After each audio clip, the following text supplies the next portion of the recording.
Dwi'n gobeithio bod chi'n cael bora da. Sori bod Huw fi'n gorau gadael jyst am fwyaf, oedd gen i grefrwn Griff Charles Morris, un o wirfoddolwyr selwcaf y Dyffryn yma. Boi datblygwr cymunedol o'r iawn rhywun sydd wedi rhoi ei amser i'r gymuned yma. A dyna be, da ni wedi drafod heddiw. Rhoi i'n cymuned, atgyfnerthu cymunedol, a gweithredu hefyd, dim jyst pwyllgora, ond bod yn weithredol yn y cymunedau. A torri pethau yn y cymunedau.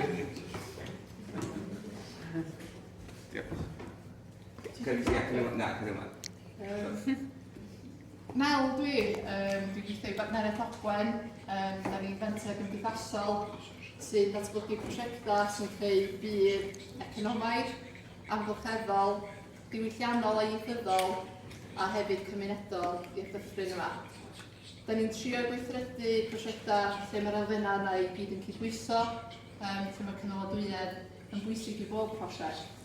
A mae hon yn stôl 4 coes, dim stôl 8 coes fel sy'n aml yn cael ei gyfeirio am herma cynaladwyedd. Mae gymuned, iaith a diwylliant, yr economi a'r amgylchedd i gyd yn bwysig i'n gwaith ni. A dyma be da ni'n wasanaethu Dyffryn Ogwen. A unwaith eto, y 4 pilar yna yn cael ei gyfleu yn y darlun iconig yma, y chwaral, yn economi ni, yn treftadaeth ni. Cyfoeth amgylcheddol, pa mor freintiedig gyda ni fyw yn yr ardal yma o'r mynyddoedd, y copaon, yr enwau'r mynyddoedd, Gwdera, Carnedda, Nant Francon. Ti'n gallu mynd ymlaen ac ymlaen. Coedwigodd, Penbraeth, Coed Parc Meurig, yr Afon Ogwen, dyma'r cyfoeth amgylcheddol ni. Ac wrth gwrs, yng nghalon y darlun yma, mae'r pentra a pobl sydd yn gwneud cymuned hefyd. A dwi'n fewnfudwr i'r ardal yma. Nes i yma tua 16 blynyddoedd yn ôl, a dwi'n teimlo yn freintiedig i gael byw yma, ond hefyd yn freintiedig i gael gweithredu dros y gymuned yma. Jyst chydig o wybodaeth am waith Partneriaeth Ogwen. Mae yna lot ohono fo yn ymwneud â'r ymdeimlad yma o berchnogaeth gymunedol, a lot o hynny yn herma asedau diraethol, hynny yw adeiladau. Da ni'n gwneud lot o waith rownd adfywio'r stryd fawr. Da ni'n gyfrifol am 7 uned masnachol, a da ni'n rhentu hynna allan i busnesau lleol. Busnesau yn amrywio o Cwr Ogwen, Annie's Orphans, Nain Bach, Studio Ffran, Pantri Pesta, Meleri Seafood Company. Mae hein i gyd yn denantiad i ni. A da ni yn ymwybrydu'n y ffaith bod ni yn gosod i busnesau lleol. A hynny'n bennaf i gefnogi'r economi leol, a'r economi o busnesau bach lleol hefyd. Mi ydyn ni hefyd yn ymwneud lot efo trosglwyddiadau asedau. Mae Cyngor Gwynedd wedi trosglwyddo llyfrgell gymunedol Dyffryn Ogwen, llyfrgell Bethesda i'n dwylo ni. A da ni hefyd wedi cymryd ased enfawr ymlaen, sef adeilad canolfan Cenfaes. A dwi'n dweud hyn, dim property moguls da ni. Bob tro da ni'n cymryd ased newydd ymlaen, da ni yn ei gymryd o mwyn gwneud gwaith cymunedol. Unau i'w rentu fo allan ar gyfer gwahanol busnesau neu prosiectau, ond hefyd i ni gwahaniaeth. So, yn canolfan Cenfaes, mae yna grant werth £250,000 wedi cael i dderbyn yn Llywodraeth Cymru. Mae yna fwriad i atgyweirio am ffordd gymunedol yr adeilad. Mi fydd yna unedau busnes, lawr grisia maes o law, a gobeithio byncaws cymunedol hefyd mewn rhai blynyddoedd. Da ni hefyd yn y llyfrgell wedi gwyrddio yr adeilad yna. Ers i ni gymryd o gan Cyngor Gwynedd, da ni wedi cydweithio fo yn ei Ogwen i osod paneli solar ar y to. Da ni wedi gosod pwynt gwefru trydan, a mae'r pwynt gwefru yna yn cael ei ddefnyddio i bweru fflyd o gerbydau trydan, a ni dyw drafod hynny yn y man. Felly, beth dwi'n dweud ydy, os ydym ni'n cymryd ased ymlaen, da ni'n gwneud ymdrechion penodol i wyrddio yr adeiladau yma, i gwneud nhw'n fwy cynaladwy yn amgylcheddol, ond hefyd yn fwy cynaladwy yn economaidd. Ni'n gymryd y llyfrgell ymlaen, da ni hefyd yn sefydlotio un stafell i gwmni addysg lleol. So, menter gymdeithasol dyn nhw hefyd, a maen nhw'n hentu darn o'r llyfrgell gen ni. So, unwaith eto, y syniad na gynaladwyedd perchnogaeth gymunedol wrth i ni gymryd adeiladau ymlaen. Mi ydyn ni hefyd yn arwain prosiectau diwylliannol, a mae Siop Ogwen yn un o hynny, atgyfnerthu'r Gymraeg yn bwysig iawn i ni. Mae dros 70% o boblogaeth yr ardal yma yn siaradwyr Gymraeg yn naturiol. A mae'n bwysig bod ni'n cymryd pob cyfle i hyrwyddo'r Gymraeg a'i meithrin hi fel iaith dduw yn y cymuned ni. So mae Siop Ogwen yn fwy na siop. Dim siop fasnachol yn unig ydy hi. Da ni yn gwneud sesiynau celf a stori, sesiynau diwylliannol. So mae o wastad yn mynd gam yn bellach na siop i greu elw. Ond jyst i crybwyll, hwn di'n prosiect diweddara ni, felly fydd rhaid i chi'n gyfarwydd iawn, mae adeilad y sbar sydd wedi cael llawer i flwyddyn bellach.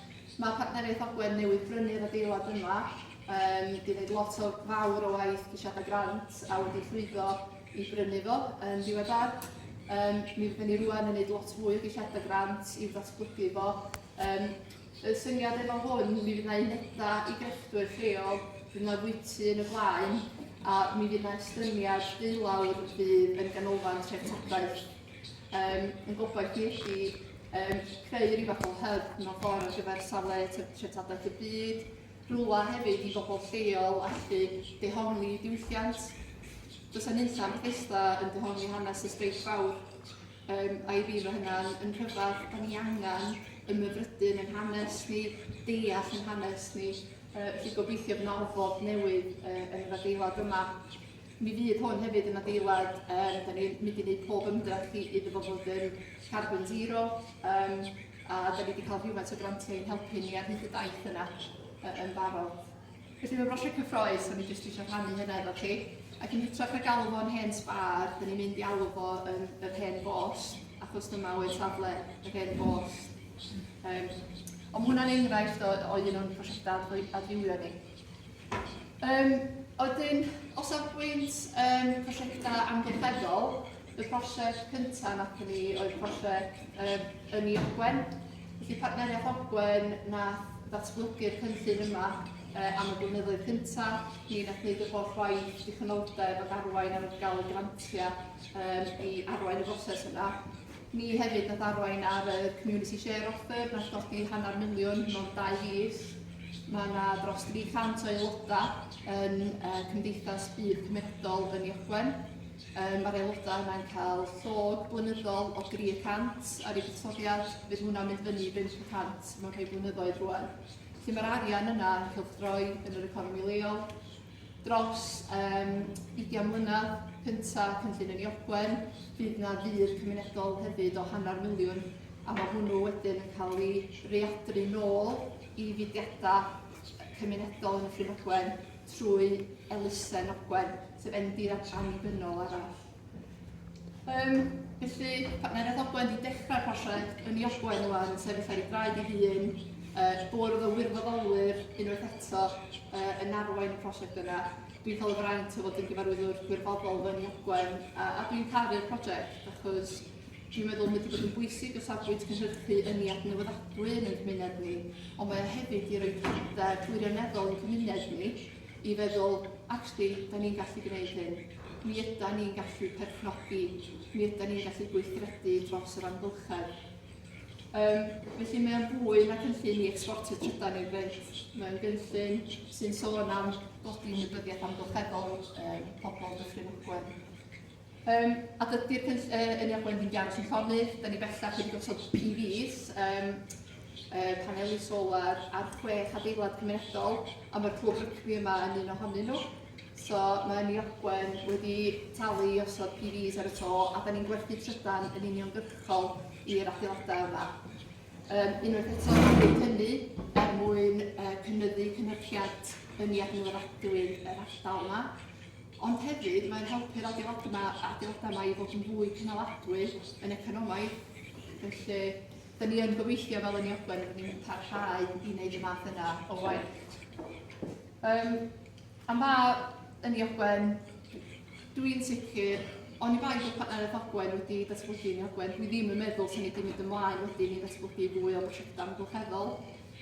Dwi wastad yn defnyddio'r gair catalydd i ddefnyddio'r prosiect, a mae yn, ers datblygu yn ei Ogwen, mae yna PVs wedi digwydd ar y toia yma. Mae gennych chi gynllun Dyffryn Ogwen, sydd yn o prif prosiectau amgylcheddol Partneriaeth Ogwen bellach. Lot o waith plannu cymunedol, cludiant gwyrdd, mae gennym ni fwrswennol trydan, fan drydan ar gyfer cynllun Dyffryn Ogwen. Mae fel caseg eira. A dyna di natur gweithredu cymunedol. Mae fel caseg eira, a mae pob dim yn cydblythu. Ar ôl yn ei Ogwen, nath ni benderfynu mewn eisiau sefydlu prosiect ar enw Dyffryn Gwyrdd. Efo'r weledigaeth yn syml i drio creu Dyffryn Gwyrdd ac yn aladwy. A nath yn ei Ogwen yn garedig iawn rhoi rhywfaint o arian ac yn helpu ni gyflogi swyddog i arwain y gwaith o ddatblygu prosiect Dyffryn Gwyrdd. A Huw yn gweithio i'r person yna. Mae Huw wedi sôn fwy am Dyffryn Gwyrdd, ond dwi'n edrych ymlaen i gael sgwrs bod chi wedyn. A jyst trafod, mae'n andros o bwysig i fi ar lefel bersonol a proffesiynol bod fi yn siarad a bod fi'n dod ato fi hefyd, plis, os gennych chi syniadau. Os da chi'n meddwl bod ni ddim yn gweithredu'n gywir am rhywbeth, dowch ato ni a trafodwch efo ni. Dwi wastad, mae drws wastad ar agor. Iawn, Huw.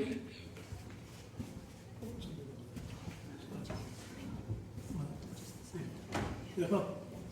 Helo bob, ydych chi? Ie, diolch yn mynd yma. Swn i'n gwybod, beth gyntaf, yr un hadlo fi ydi, pobl dwi heb gyfarfod o blaen, a dyn ni gyd yn byw mwy o lain y Dyffryn. So, dwi'n meddwl bod hynny'n gyflaen i wneud ffrindiau newydd, i siarad efo pobl fath fel mewn. Gen i sgwrs, os da ni'n medru dechrau trafod yn ei gilydd, mae yna potensial i ni wneud rhywbeth. A'n syth ar ôl hwn, so ni'n licio gwaith chi i'r after party, sydd yn digwydd yn gerddi Ffrancon, neu gardd Ffrancon. Mae gennym ni gwyl gerddi a gwirfoddoli. Eith reina chi gofio bod ni wedi gwneud gwyl gerddi a gwirfoddoli llynedd yn Llys Dafydd. Fe gyda ni 8 o grwpiau cymunedol at ei gilydd i drafod cyfleoedd sy'n ei helpu'n gilydd ac i ddathlu beth sgynnon ni. A be fydda ni'n edlenni am 4 o'r gloch efo bean burgers ar gael, ydy bod yn gardd Ffrancon yn gweld y gwaith mae'r gymuned wedi wneud. Da ni wedi wedi gweithio i helpu. Mae pobl wedi cymryd rhandiroedd, wedi plannu, da ni'n creu gardd gymunedol. Wedyn da ni yna efo grwpiau i'r vet shed sy'n methu bod wythnos yma na chi esiampl dda sy'n rhywun sy'n gweld y vet shed sy'n mynd i'r lôn. Mae'n ymwyrchod mae'n dangos beth sy'n digwydd yn y cymuned ni. So fel ydyn mewn, ges i'r gwaith neu cais i loteri, gyda ni bres i'n gronfa gymunedol loteri. Da ni yn yr ail flwyddyn rwan, mae gennym ni flwyddyn i fynd.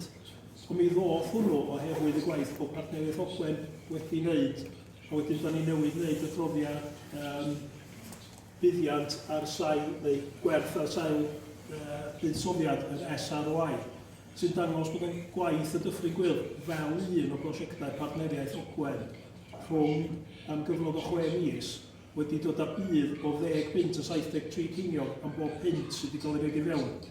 Felly, da ni'n dyblu'r pres nac yn treblu'r pres.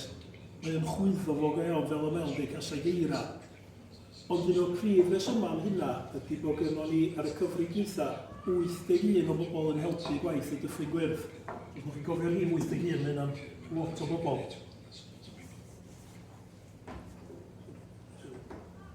Ie, so un o bethau da ni'n trio wneud, a dwi am wipio trwy hyn, achos ddim pregath da chi'n gael eisiau sgwrs da ni isio.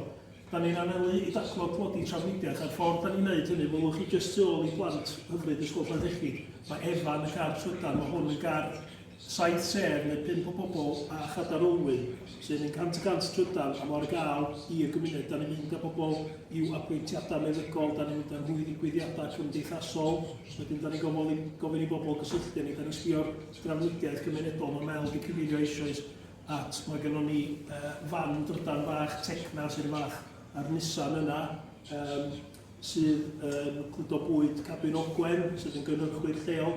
Eto ddim yn ni ydi o, da ni'n defnyddio fo i helpu bobl a plant ysgol Llanllechig sydd wedi creu'r enwa.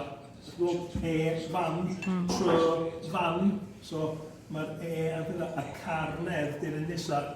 So mae cael trafnidiaeth gymunedol, da ni'n mynd i ddibynnu arno fo, a sy'n rhedeg ar drydan glân yn fendith. So gyda ni'n obeithio wneud ydy lleihau o troed trafilio Dyffryn. So hwn di car nedd, y car yma sy'n ar gael, mae'n byw yn y llyfrgell, mae yna baneli solar ar y to, mwyn gwefru'r cerbyd. Mae hwn gynnon ni am 2 blynedd rwan. Ond ei gynnon ni, cwbl da ni'n neud, ydy galluogi pobl i ddefnyddio fo. Mae'r car yma ar gael unrhyw un sy'n ymuno. Mae'r platform Pro-Wheels, da chi'n talu 23 pint o aelodaeth, da chi'n cael 11 pint o driving credit, felly 12 pint da chi'n dalu, da chi'n hirio'r car yma am 40 pint y diwrnod. Wan hwn di'n page fatha marchnad i wan.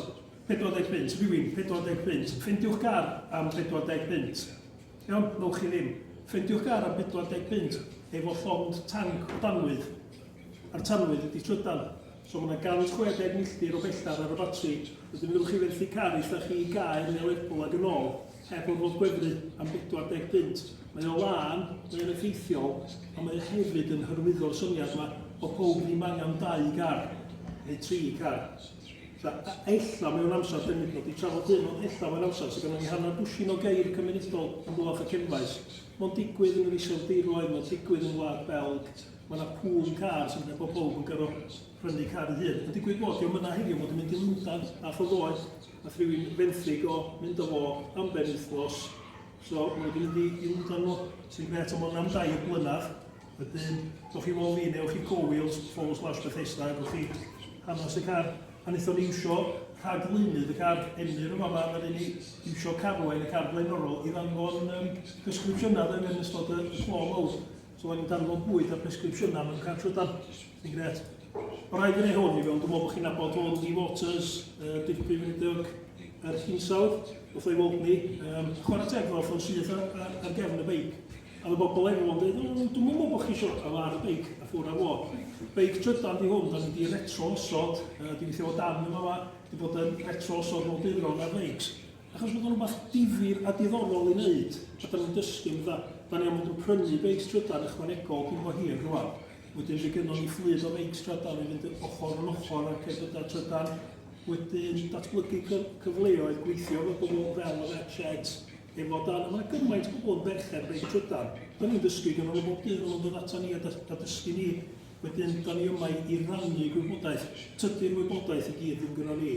Mae'n arbenigwyr i weithio Ian Cook yn fyw yn Rhearth. Mae yna arbenigwr Cape Trydan, da ni'n gofyn wrth Ian am gyngor. Os da ni'n cweit yn saff, beth sy'n digwydd weithiau. Ond, da ni'n neud efo gwen ar y gwynaf sy'n beth bwysig.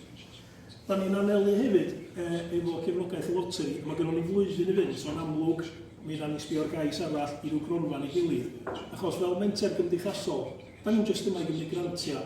Cymryd grantia, mae'n edrach i fod yn gynaladwy. So, da ni eisiau creu ffrydiau incwm. Mae hyn yn hanfodol, achos fedra ni'n dibynnu ar grantia am byth. Ond beth da ni bod wneud i daclo unigedd gwledig, ydy gweithio o bobl hyn yn y gymuned. Da ni'n cynnal prawniau coffi yn rheolaidd yng Nghlwyd yn Cyrfaes, da ni'n cael bobl yn fewn yn sgwrsio ac yn siarad. A dwi'n meddwl oedd yr adborth gyda ni ar ôl i gwybod fod allan styc yn ei tai am 2 flynedd, bobl hyn y gymuned yma sydd wedi gwneud gymaint i'r gymuned. Oedd yn mor ddiolchgar i ni bod ni'n gwybod mor syml a greu cyfle o panad o'i gilydd am mynd i nôl nhw. A mae hwnna wedi bod yn arbennig am y stwff traws genedlaethol da ni'n mynd i wneud o'r ysgol Dyffryn Ogwen na un dynod, a na gen bingo ymlaen. Mae bingo chydig bach o da cat os da chi'n gwybod sy'n mae bingo yn gweithio iawn.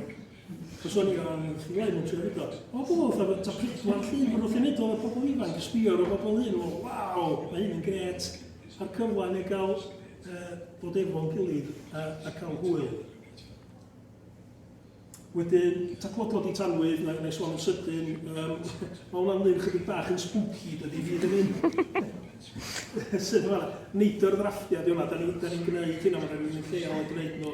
Mae gynnon ni ddau warden ynni wan, lle bod chi wedi gweld ar y we ddiweddar Ifon ei anto, efo ni am 6 mis trwy cynllun Zero Net, di hwnnw. A maen nhw ar gael i cyngor unrhyw, achos da ni'n gwybod efo'r argyfwng costa byw, o'n effeithio pob. Bod Llywodraeth Prydain yn hael iawn yn rhaid pres ar hyn o bryd, fi'n hanner digon na fydd, so da ni eisiau gweld sydd yn ei helpu pobl. Mae stoc tai i mysg y glwpa, yr oera a'r lleia arall yn Ewrop am o'n i. Wedyn, da ni eisiau trio gweld beth fydd ni wneud a helpu'n gilydd i wynebu'r heriau fydd yn dwad yn ystod y misoedd nesaf. A canlyniad y gwaith mae'r partneriaeth, a ddim jyst ni, mae grwpiau eraill yn edrych ymhen y groes yn blino, da ni'n gweithio'n agos iawn efo cyfeillio. O ddydau hyn, dwi'n ymfalchio fel rhywun sydd o draw i'r awn dwi'n dweud. Rhywun o Tregarth sy'n byw yma, bod Dyffryn Ogwen gan gynnwys Tregarth, Mynydd, Rachyd, nid jyst Bethesda, yn greu cymaint. Mae'n debyg yn blina, a mae pobl yn sbio na ni o ardaloedd eraill. A mae'n eitha cerfigenus a gweld, so mae gennym ni fel cymuned, ble ymfalchio, sbiwch ar y clwb rygbi yma, sbiwch ar Meleri Ogwen. Be sgynnon ni ar cyfleoedd i ddatblygu nhw'n gynaladwy. Mae o'n ardderchog, da fod beth ni'n medru wneud. Os dwi wedi gyda i blant yn chwarae fan hyn o'r clwb yma, mae o fendith, mae Dafydd yma, mae'n cyfeirio hen glwb lle mae'r tair mae gennym ni rhywbeth arbennig yma. O iawn de. Wedyn, Pantri Pestar ein, chi'n gwybod o'n bwyd, da ni'n gwneud rhannu bwyd. Da ni'n rhan o ddynllun efo ffresher, da ni'n cael bwyd dros ben o archfarchnadoedd. Da ni'n rhan o bob o syl o'n ysgolf, da ni'n sicr yn gallu ddatblygu hwnna. Mae'n rhaid na chi'n dŵad i'r pantri, da ni'n ei bwyd i bawb, a sa rhywun isio parsal bwyd i gael o. Sgynnon ni'n term gyfeirio, gwbl da ni'n dweud, da chi isio fo, gowch chi'n unwaith y mis, os da chi isio mwy, gowch chi weld ni. So da ni'n redag o fel la, ond ni fel Dyffryn Gwyl sy'n rhan o Partneriaeth Ogwen, ddim yn ni ddod i'n ddechrau fo, ddim yn ni bia fo. Gael ei ddechrau yn ystod y pandemig gan ddau o bobl leol, mae nhw wedi drosglwyddo fo ni rwan, a da ni'n redag o. Y gobaith ydy fo mwy o wirfoddolwyr yn gwneud rhan. O'n i'n symud hwnna ymlaen, da ni'n sbio ar holl gyfleoedd o tyfu a phlannu stwff o'r gerddi. Mae gennym ni lot o wastad plastig. Mae stwff yn dŵad i mewn plastig. Mae'n dŵad o Tesco's, mae nhw wedi rhaid o mewn plastig. Ond da ni'n meddwl bod o well rhannu'r bwyd, bod yn rhan o'r peth o'r tu fewn, efallai'r dyfodol, fydda ni'n cytundebu efo ffermydd lleol gobeithio fydd ni sbio sut da ni'n datblygu yna, ond da ni'n gwybod mae pobl angen bwyd. Un peth sy'n o'i gyd yn gyffredin, da ni'n gyd yn bita, sy'n dod i ôl ni. Dyna fo, dyna fo. Ie, ond da ni'n gorau di gwestiynau, da ni'n yma i drafod, ac i siarad diolch i gwirfni, rhan y gwirfni yda ni, ond hwnna'r pitch ni. So, mae sy'n gwneud eich ddys. Beth sy'n digwydd yn Dyffryn Ogwen yn gret?